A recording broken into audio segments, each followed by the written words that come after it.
people need to understand how creative nurses are and how much creativity goes into the care of patients, the research that nurses do, the education, the whole breadth and depth of what one does as a nurse. I'm Doreen Lorenzo. And I'm Michael Baker. Welcome to Creativity is the Job of the Future, where we talk to people who are harnessing the power of creativity to overcome major challenges. I'm Rebecca McEnroy. I work with Michael and Doreen to make this podcast, but I also produce other incredible shows, including one on nurse-led innovation called See You Now. And it was at a nursing hackathon that I first met today's guest, nurse, innovator, leader, public health advocate, and activist, Marion Leary. I was blown away by her insights, her ideas, and perspective. So I was so excited to invite her to be on Creativity is the Job of the Future because when it comes to creativity, she is leading the way. Put aside all of your assumptions and biases and make sure that you're coming into the process with this beginner's mindset. All right, how do we kick this off? We haven't quite figured out our pattern here yet, Marion. Well, maybe let's just tell Marion a little bit about what we're doing, Michael. Okay, I'll do it. Okay, great. So Marion, Doreen and I have been running a creative technologies and design program here at UT for about 8 years total. And over time, we settled into an expression to kind of describe the importance of what we do, and that is creativity is the job of the future. So we began to recognize that creativity and creative thinking and innovation and those sorts of things had value outside of the realm of traditional design disciplines and kind of artistic output. And so we got together with Rebecca and launched this podcast where we're exploring this idea of what creativity is in realms that are not traditionally thought of as creative spaces. So that's sort of the lay of the land. Yeah, what did I miss, Doreen? That's perfect. I think, Marion, that leads us to you. Yeah, no, I will say I love that Rebecca recommended me for this podcast because people need to understand how creative nurses are and how much creativity goes into the care of patients, the research that nurses do, the education, the whole breadth and depth of what one does as a nurse, which I don't think many people, like I said, quite understand. And so I'm excited to be on this podcast and sort of help illuminate that. That's wonderful. So, Marion, let's just start off with kind of the basics. Just tell us your name, tell us what you do, and tell us how you got there. How did you find this path? Yeah, it's crazy. So my name's Marion Leary. I am the Director of Innovation at the University of Pennsylvania School of Nursing. And that means I do any number of things. I'm on research grants as an innovation methodologist. I teach courses around human-centered design, equity-centered design, and design thinking. I run programs. I do a lot of collaboration, speaking. I host a couple podcasts, like all the academic things. And really, it's so crazy because I never could have imagined what I'm doing now. Like it didn't exist even when I was in nursing school almost 20 years ago. And it was really something that I had to help build in order for it to happen. And that really just happened over the last, I would say, 10 years in the field of nursing. So when did you realize that creativity was something essential in nursing? Like, what was your aha moment? And you said, wait a second, there's something here. I've got to run with this.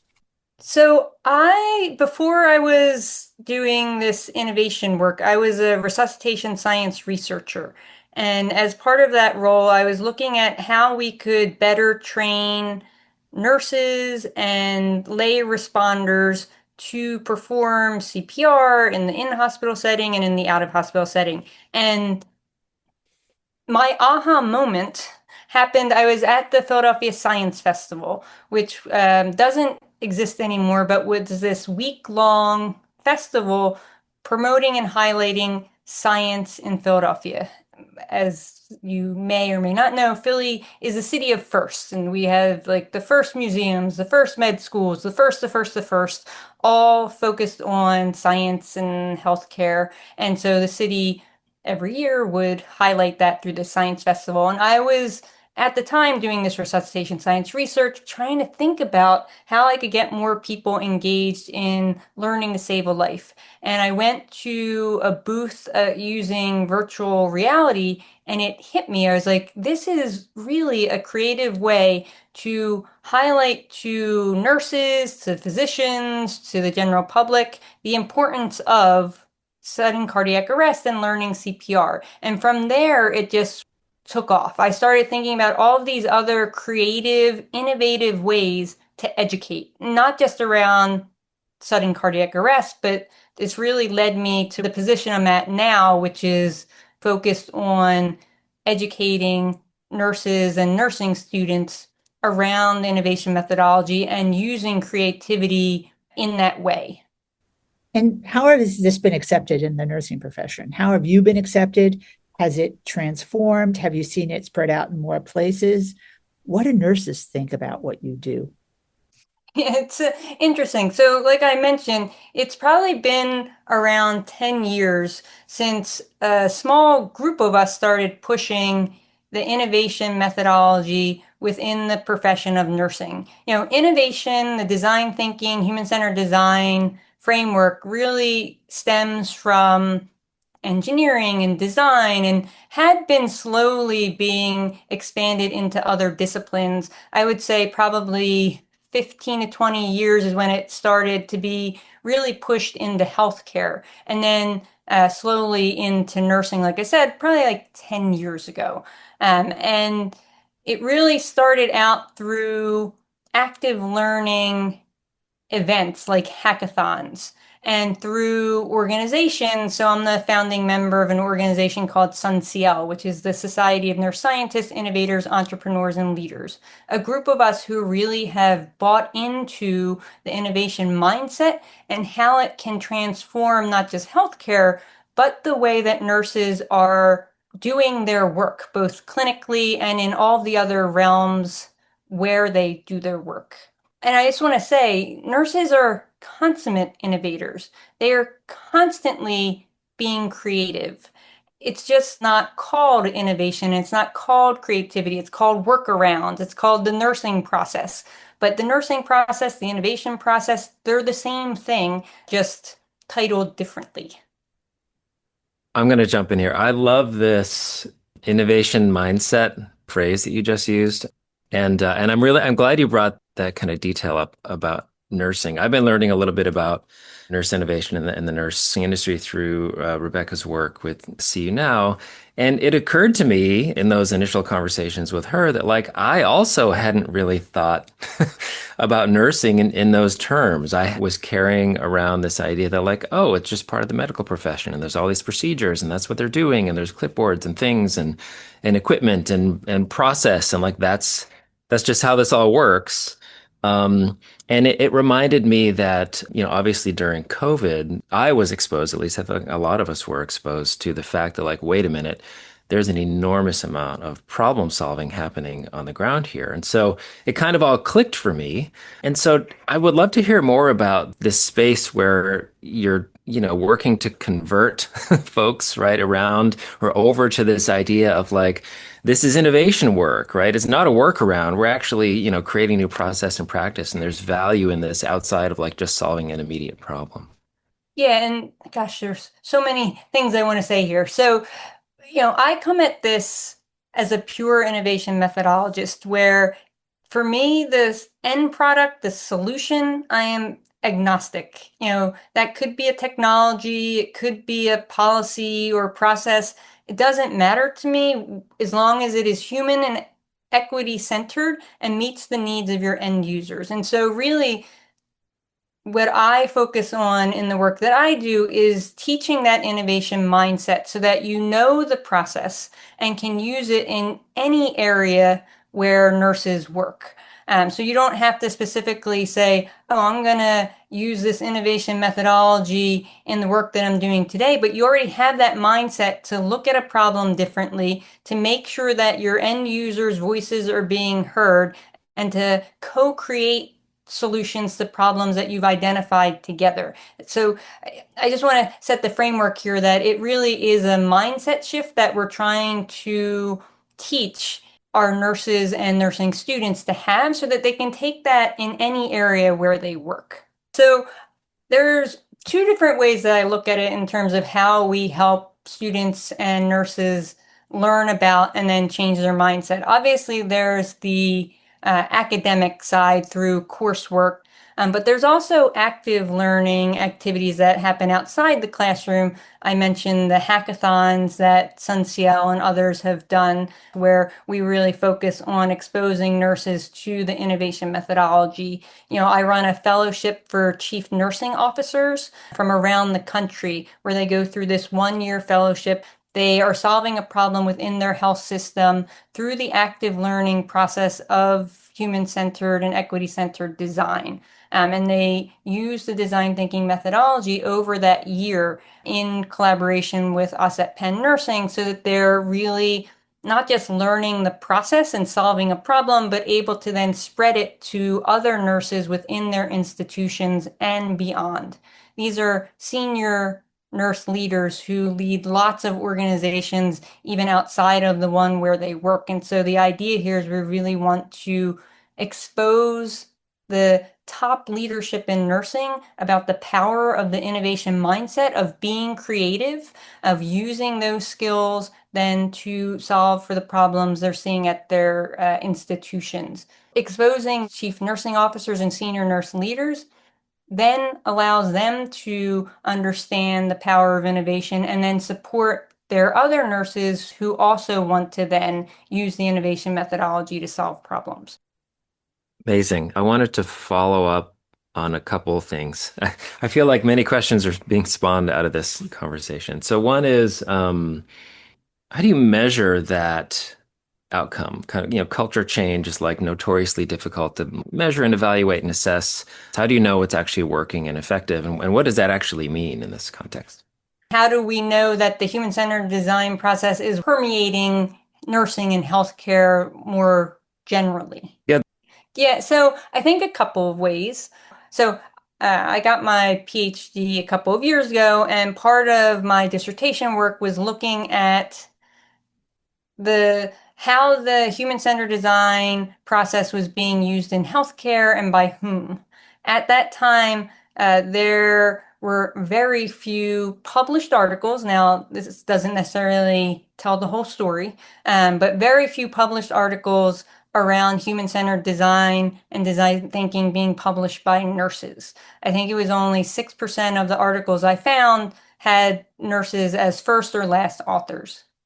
I will tell you, in the last just even 2 to 3 years, there's been at least double, if not triple, the number of articles published by nurses using the human-centered design process than there was when I was doing my dissertation work. So I've definitely seen an upswing of published articles by nurses using the human-centered design process. That's one quantitative measure.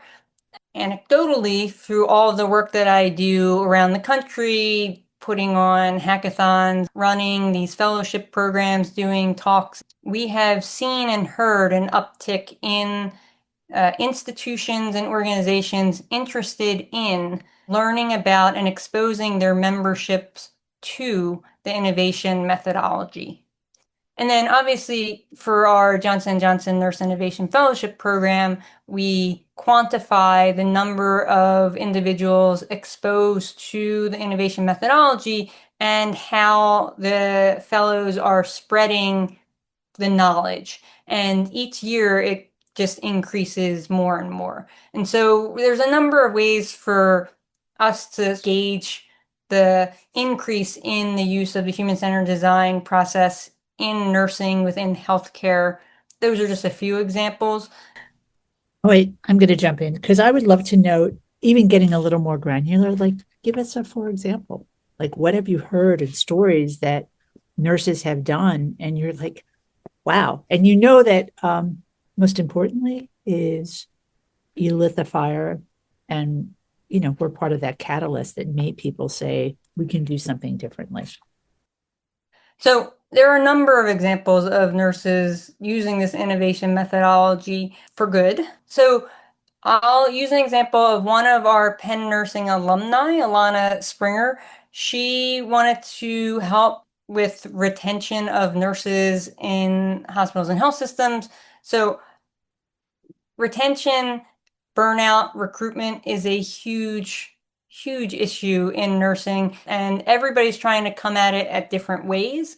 One of the things that we've seen is that nurses really want the flexibility in scheduling. And so Alana created this human-centered, nurse-driven solution to help nurses with workforce scheduling, and has been using a lot of what she learned through the Nurse Hackathon and at Penn to create this company that is nurse-driven, human-centered, and has been extremely successful. They just announced on LinkedIn that they got a $10 million investment last week. It's been incredible to watch where she started and where she's at now in a very short amount of time. And that's because she's using this mindset to be nurse-driven, human-centered in a way that I don't think a lot of companies do. And that's why a lot of companies are not successful.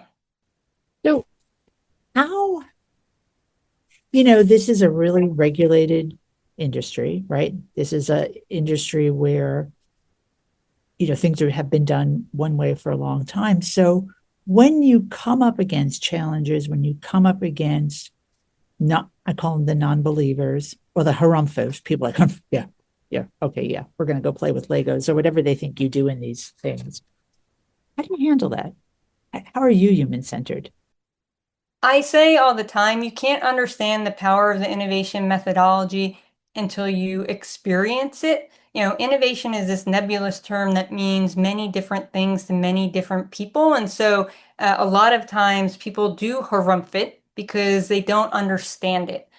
So exposure to it is the strongest way to change people's minds, which is why we wanted to do this Johnson & Johnson Nurse Innovation Fellowship Program for chief nursing officers and senior nurse leaders. Without their buy-in, without their understanding of why this is so important and how this is transforming healthcare for patients, for nurses, we wouldn't be able to have the impact that we are having in the nursing profession right now. And so it really is about understanding where your nurse leaders are coming from, where your detractors are coming from, and giving them exposure to the innovation methodology in a safe, easy to consume way.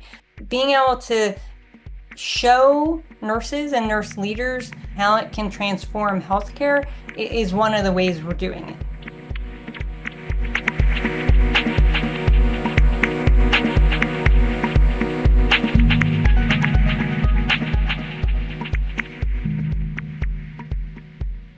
I just read this New York Times article about how empathy is becoming a threat, which makes me sad. And I think about nursing or the healthcare profession. I don't think you can get a more empathetic profession than that. Do you see that changing? Do you see an impact of that? Do you think, I hate to use the word callous, are people becoming more callous? And then how do you work around that? So I don't see that. Empathy is the foundation for the work that I do. It's the foundation for the human-centered design methodology. It's the foundation for nursing and healthcare. We have to be careful about definitions and what we mean by empathy and what that looks like. So for the human-centered design process, a lot goes into the empathy phase. You have to, as a designer, researcher, clinician, put aside all of your assumptions and biases and make sure that you're coming into the process with this beginner's mindset. You have to make sure that you are actively listening to your end users, understanding what their needs, wants, and desires are, making sure that all voices are being raised, understanding power dynamics. Like there's a lot that goes into what I consider empathy. And it's not just understanding where somebody comes from. That's like a very narrow, small definition of empathy. You have to actively be empathizing, and that means all the things I just mentioned. If you're going to use empathy as the base of the innovation work that you're doing, which again, as that's what it is for the work that I do. Thank you, Maria. That just warms my heart because that stuff worries me. That people would discard that it's out there. It's just concerning because I think that is more of the unraveling of civilization. So it's wonderful to hear what you're saying. You said it out loud, Doreen. The unraveling of civilization. Yep.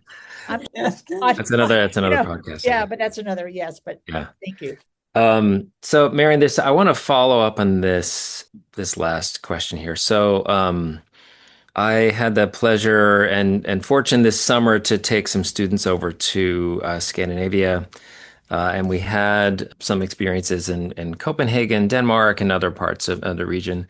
And we met an ethnographer who is now a co-designer, and her role is specifically to work with residents in different parts of the city to help ensure that their true interests are being represented in the process and procedure of creating changes to the city. And so this idea of and she calls it co-design, which I think you mentioned something along those lines before. So how do you, in your work, what is the process of using that empathy, setting aside the biases, coming in as, the learner's, beginner's mindset?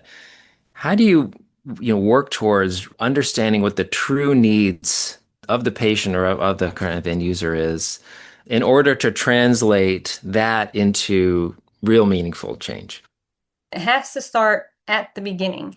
So as a researcher, designer, clinician, you're not going out and telling people what you think their problem is, but really allowing them to show you and tell you what they know their problem is so that you can co-collaboratively define the problem and create a solution together. It's very different than what we do in academic research these days. As scientists, again, I was a resuscitation science researcher for many years. I would come up with the idea. I'd tell the community what I was doing. I'd take my idea and my solution out in the community and I'd have them, interact with it, whether they wanted it or not, whether they thought it was a good idea or not. And sometimes they showed me that it wasn't. And I'm still so surprised now doing the work that I do and looking back at the work that I did and wish I had known what I know now and had done it differently. And we really need the human-centered mindset to be incorporated more fully into the research work that we do so that we can co-create solutions together. And so back to your question though, Michael, I think it starts with a couple of things. You have to be identifying who those end users are and talking with them, observing them. So the foundation of the empathy phase is interviews and observations, really understanding the problem from the point of view of your end users. From there, pulling out themes, looking for problems, and having your end users work on your team with your team throughout the whole process. So they're the ones helping you define the problem. They're the ones ideating solutions with you, co-creating whatever that solution is to make sure that when you design it, it works in a way that they need it to work in the environment where the problem's occurring. So it's not like this one-off. We're going to ask you what you think the problem is, and then thank you for your lived experience. Thank you for your ideas. We're going to go do this without you. That's not the process, and we really make sure that the end users are integrated in the team and are helping to lead the process.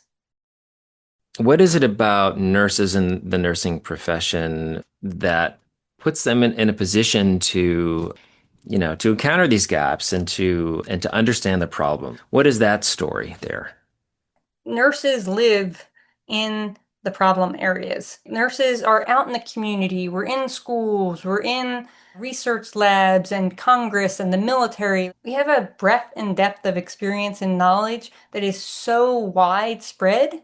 We interact with patients and communities at a much greater rate than most others. And so we can not only see where the problems are, but we have relationships with these communities and with our patients that allow them, as you know, the Gallup poll has shown, to trust the nursing profession in a way that they don't trust many other professions. That combination of trust, of being in the problem space, both in the hospital and outside of it, and the knowledge, experience that nurses have.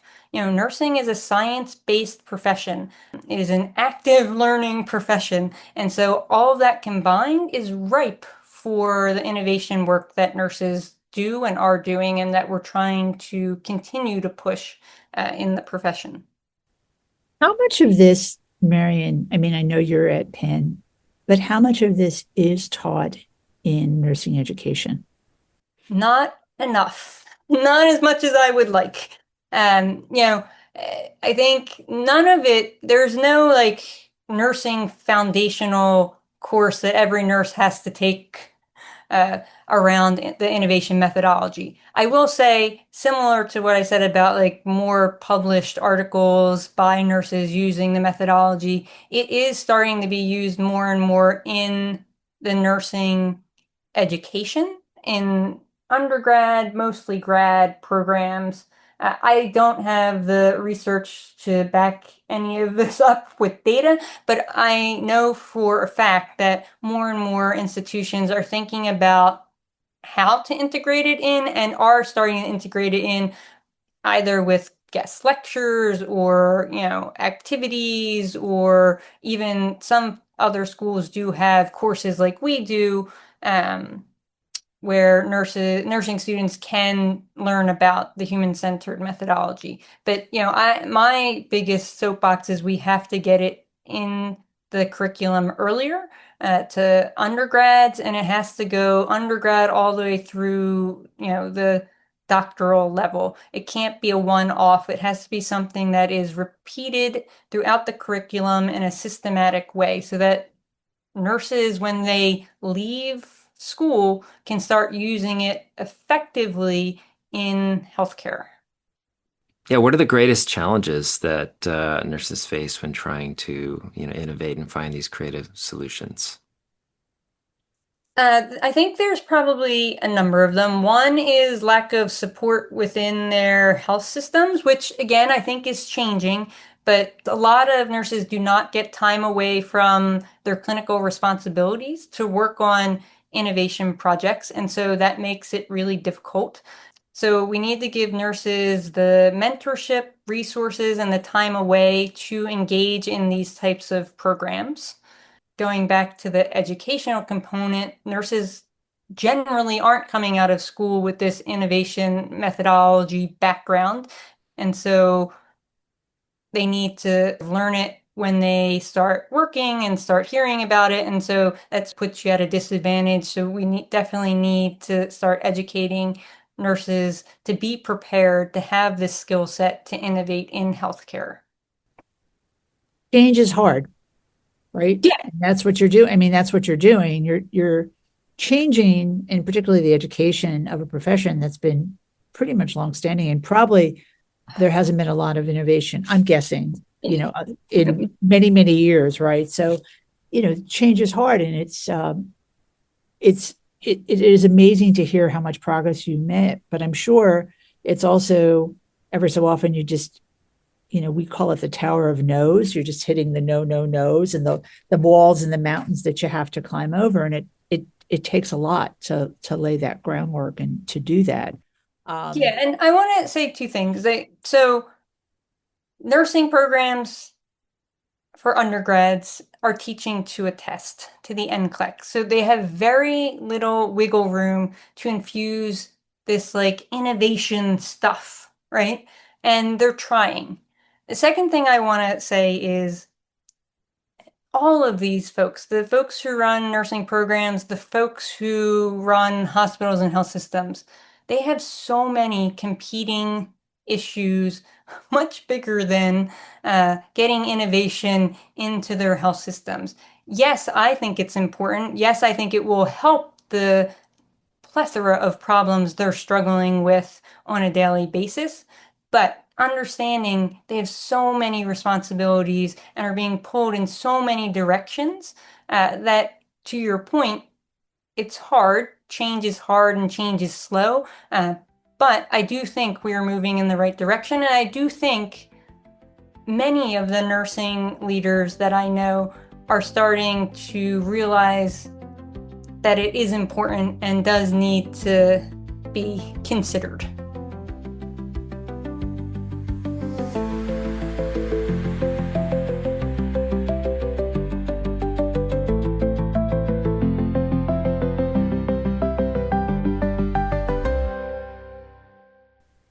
Marion, now that you've been doing this for a while, you kind of can't undo it when you're creative and you see and you problem solve. Like it's everywhere. I mean, I have funny Everywhere. stories about friends I have who like have helped rearrange the fish counter at a supermarket, like all sorts of things that you begin to see.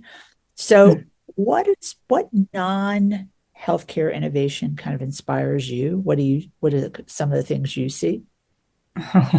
That's a great question. Think for a second or a minute. You mean like actual solutions? Yeah, anything, like anything that has changed even in your lifetime, and you go like, that was pretty good. Like, why didn't I think of that? Like that was like a really good idea. Some of these ideas also are just sometimes simple. Some of them are complex. I mean, innovation and creativity don't have to be revolutionary. Sometimes they're just evolutionary, and they make Totally. such a huge difference.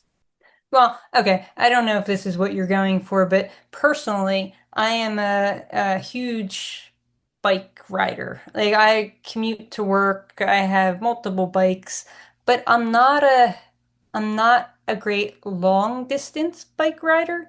I have small lungs, like it takes it's not easy for me to ride long distances, and so I guess it was right after the pandemic or during the pandemic, I wanted to stop riding the subway to work. I wanted to be able to bike to and from work, which is not super far, but it's like 4.5 miles uphill. I didn't want to show up sweaty and gross. And so I was thinking about getting an electric bike. One of the e-bikes where like the hybrid. But I love my bike like more than I should love any inanimate object. And so I didn't want to give it up. And so there's a company in England that creates these kits that you can turn your existing bike into a hybrid pedal e-bike. And it was very inexpensive compared to what e-bikes are. It took literally like 30 minutes to put it on my existing bike, and it has worked flawlessly, better than I had ever expected for years. It was one of the most revolutionary biking innovations that I've ever seen. I like email the company constantly and like, I love this product so much.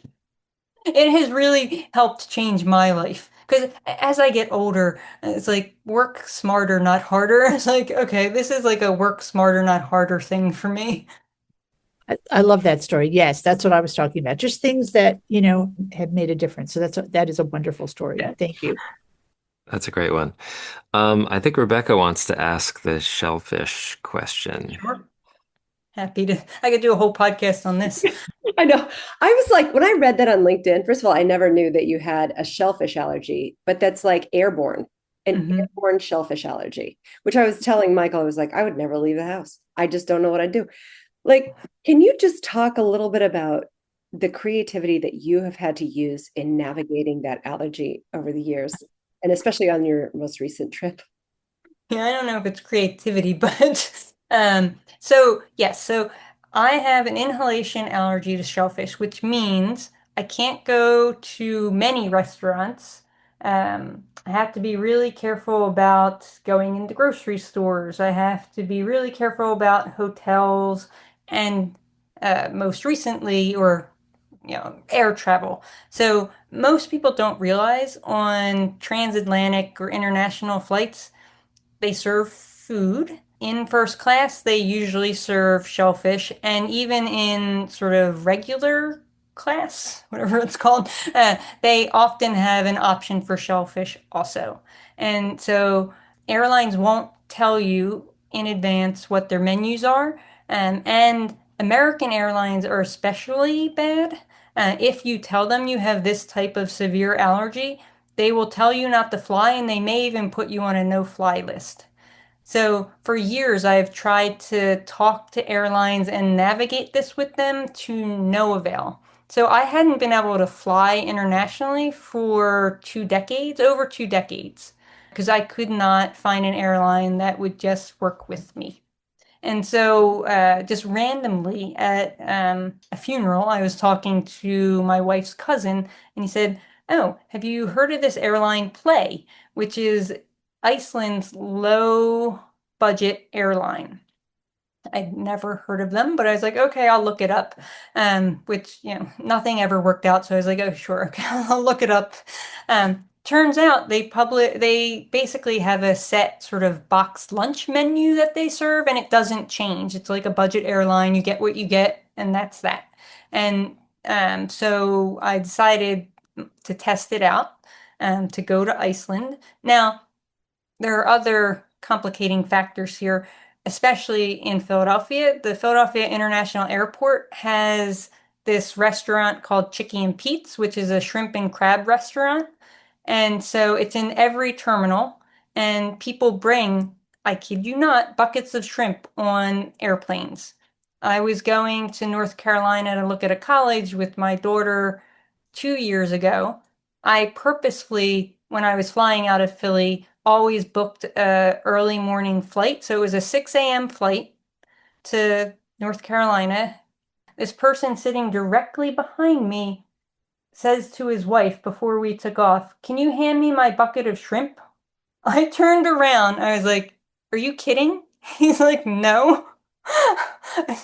So it was a whole thing. But anyway, after that, I stopped flying out of Philadelphia. So Play Airline flies out of multiple airlines along the East Coast. Um, we flew out of Stewart International in upstate New York. It is a tiny, tiny airport with no restaurants, just like a grab and go place. So I was able to fly there very safely. They made multiple announcements before boarding, during boarding, that no one should bring out anything they have with shellfish because I had an allergy. They made sure they knew where my EpiPen was. It was phenomenal. It was still the most terrifying thing I've done in a really long time. And coming back, it was out of the airport outside of Reykjavik, which is huge. So I was even more terrified. They wouldn't make an announcement before boarding. Luckily, the flight attendants made an announcement once I got on, and it was all fine. But unfortunately, Play is no longer flying out of the United States as of October, so I have to find a new option. But I didn't think I'd ever get to travel internationally again. So this was, even if it's just this once, which I'm hoping it's not, it was incredible. And Iceland is the most magical place on the planet. That's Okay, amazing. I'm speechless. I know. Whoa. Amazing. Yeah, Yeah. Marion. Yeah, I mean, I could keep you on here for hours talking to you about airlines and flying and allergies. Like, it's crazy. I mean, I've had some crazy experiences. And I think I used to, in the class that I teach, have a whole section on inclusivity and accessibility. And a lot of the things that we use and take for granted came from the disability community and their needs. And now those are like products that we use for whatever reason, that never would have been created had someone with, an accessibility need or a disability came up with it because they needed it to function because nobody else was helping them. So like it goes full circle. These aren't just individual things that one person needs. Like many people in disability communities need these things, and then others can benefit from them too, which is what I don't think people generally consider is that, think about the cutouts for wheelchairs.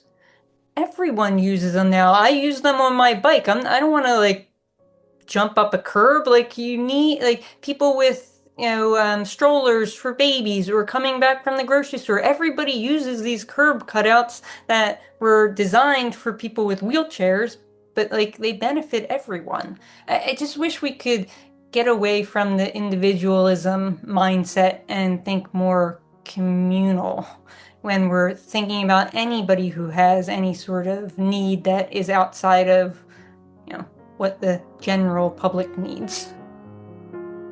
Yeah, I think you just nailed the fundamental problem. Yep. Right? Yeah. Which is, it's all about community. It's all about thinking about the community. And we're better together than we are individuals. And the more we could come up with these types of solutions that help a lot of people, the better we're going to be as a society. Totally. And, a lot of the work that I tell my students and fellows to do is to focus on subpopulations because you can't solve a problem for everyone. There's just too many people and too many differing views. However, mainstreams and extremes, right? Like you have to be able to see a problem, see how it affects the mainstream, but also think about your extremes and how they will be affected by the work that you're doing, the solution that you are creating, and making sure that, again, coming back to the equity-centered design framework, all of those voices are being centered, they're being included, and they're given a space to be heard. And so, like all of this, there's a balance, and it sort of depends. But for sure, all of those voices need to be included and heard in order to create solutions that are going to meet everyone's needs. Marion Leary is a nurse innovator, leader, public health advocate, and activist, and is the Director of Innovation at Penn Nursing. You can find out more by Googling Penn Nursing Innovation. Check out her podcast, Amplify Nursing, wherever you get podcasts, and find the Love and Leary podcast, Marion's show with nurse Rebecca Love, at thenursingbeat.com. Be sure to subscribe to Creativity is the Job of the Future. Rate and review the show and share it with your friends from wherever you get podcasts. And check out our website, cjfpodcast.com, for information about us and past guests. Creativity is the Job of the Future is produced in Austin, Texas, and hosted by Doreen Lorenzo and Michael Baker. Sam Littman composed the music for this episode, and I'm Rebecca McEnroy. Thanks for listening.